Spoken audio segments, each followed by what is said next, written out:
कूजन्तं राम रामेति मधुरं मधुराक्षरम् आरुह्य कविताशाखां वन्दे वाल्मीकि कोकिलम्। रामाय रामभद्राय रामचन्द्राय वेधसे रघुनाथाय नाथाय सीताया पतये नमः।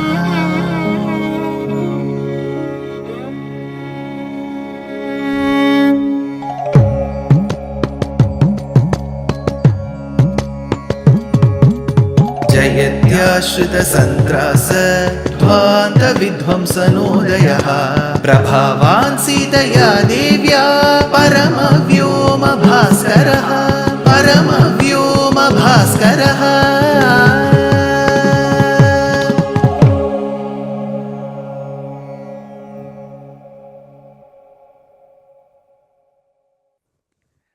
श्रीमते निगमान्त महादेशिकाय नमः। In this journey of understanding, appreciating and relating with the Ramayana, primarily the Adi Kavya Srimad Ramayana as given by Valmiki, we have also had the opportunity, Paramatma given opportunity, to intersperse these talks with excerpts from the other regional transcreations and translations. Alongside, we have also had the anubhavam of some of the unique portions of the commentaries on the Ramayana.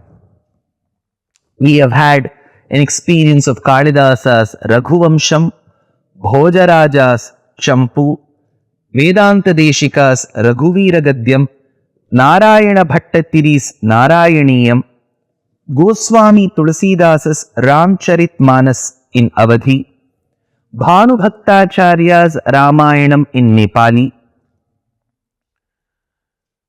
the esoteric verses in Tamil by the mystic saints called the Alvars, the beautiful verses in Tamil by Kamban, some of the lines from Adhyatma Ramayanam of Tunjat Ramanuja Eluttachan in Malayalam, so on and so forth.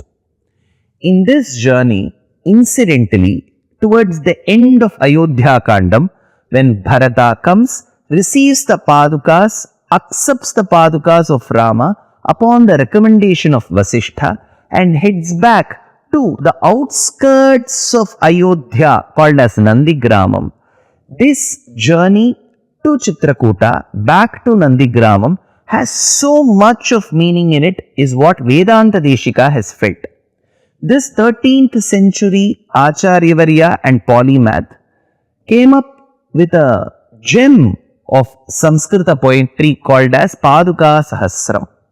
He describes the greatness of the Pādukās of the Lord, in Ramayana that of Rama, in Archavatara as that of Ranganatha. So we had anubhavam of one verse, but it is not enough.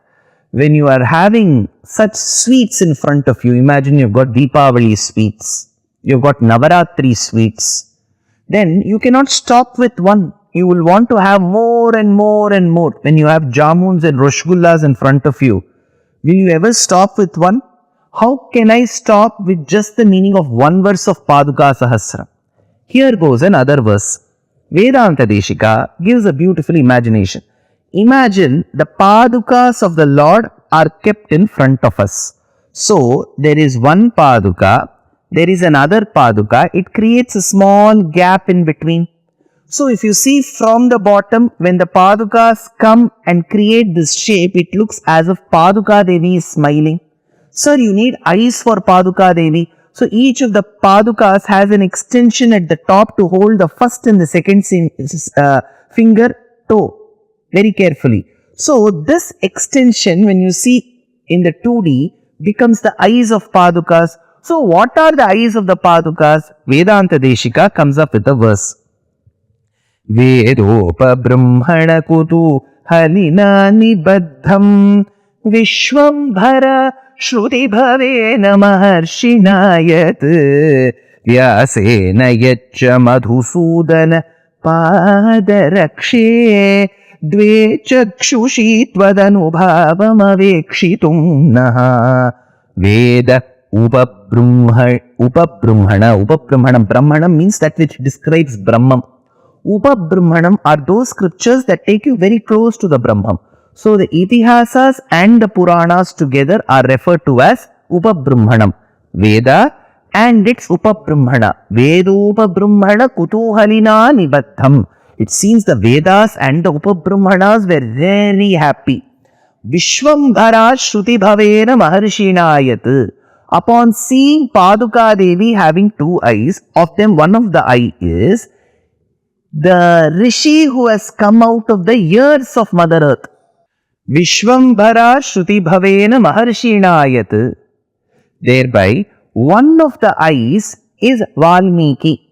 So, while describing Valmiki, the poet intelligently uses the word Vishwambhara Shruti Bhavena.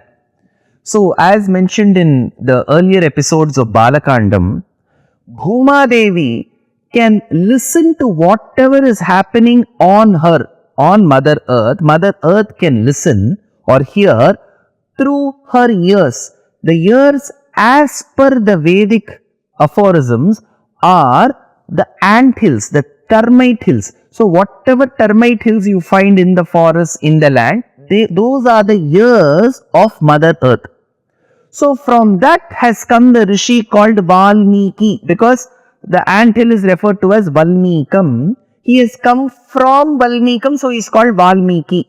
What are these Valmikams, the anthills? Those are the ears of Mother Earth.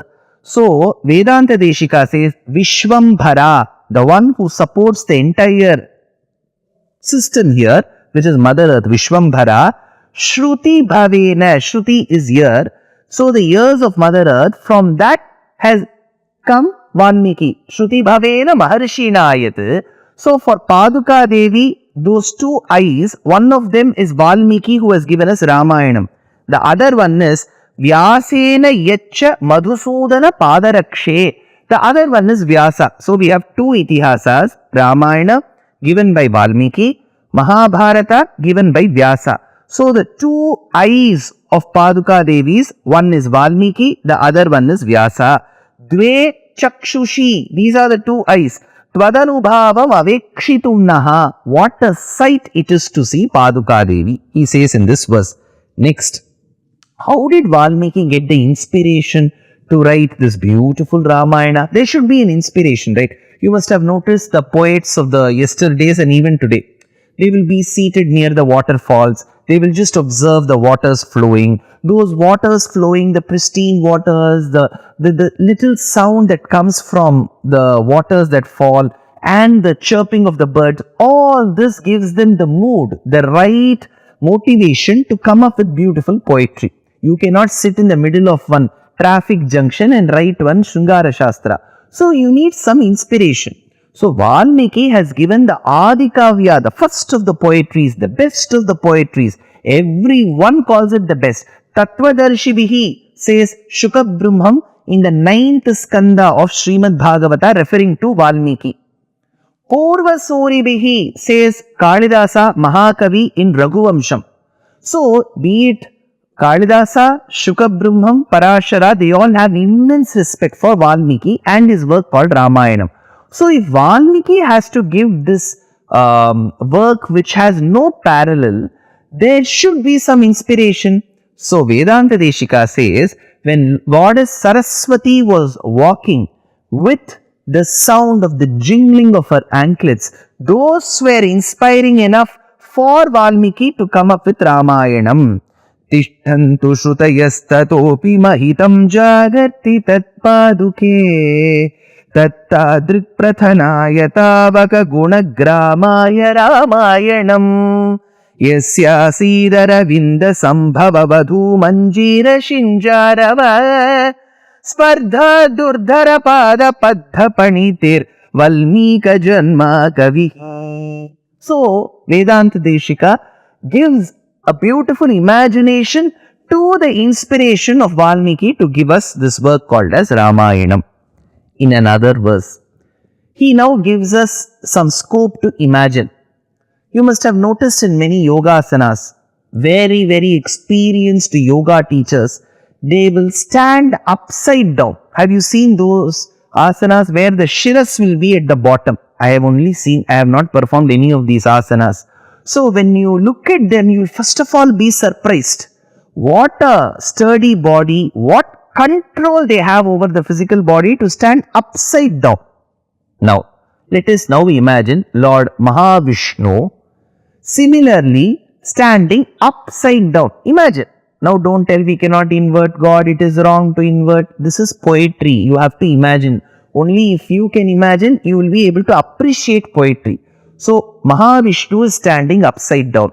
So to stand upside down, he needs support. So he is using his 4 hands. So he is keeping Shankham, Chakram, Gada, Padmam. All that which he holds in his 4 hands separately, he is keeping it in some suitcase. And he is standing upside down. So the 4 hands are the support and he is standing upside down. So the 4 hands of Mahavishnu are like the roots of a tree.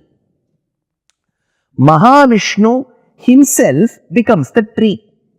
Then where will his feet be? So the 2 legs, they will branch out. So his hands are supporting like the roots. Then there is the trunk of the tree, which is his body. Then they branch out into 2 legs. The 2 legs are the branches of the tree. Now his feet, remember, his feet become the leaves of the tree.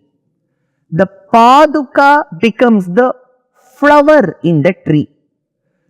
Dharma, Artha, Kama, Moksha, the Purusharthas that we seek from him and which he grants, become the fruits of the tree. So what is the fruit we want? Now imagine you are going to Vishnu. Now who is Vishnu? The tree. What are you hungry? What do you want? Fruit. So that fruit is in the form of Dharma, Artha, Kama, Moksha. What has fructified? See, in the process in botany, buds become flowers, flowers become fruits. So this flower has become a fruit. Which flower? Pādukā Devi has become the fruit. Where is this Pādukā Devi getting nourished from? The flowers getting nourished from? From the trees which do photosynthesis, which are his feet.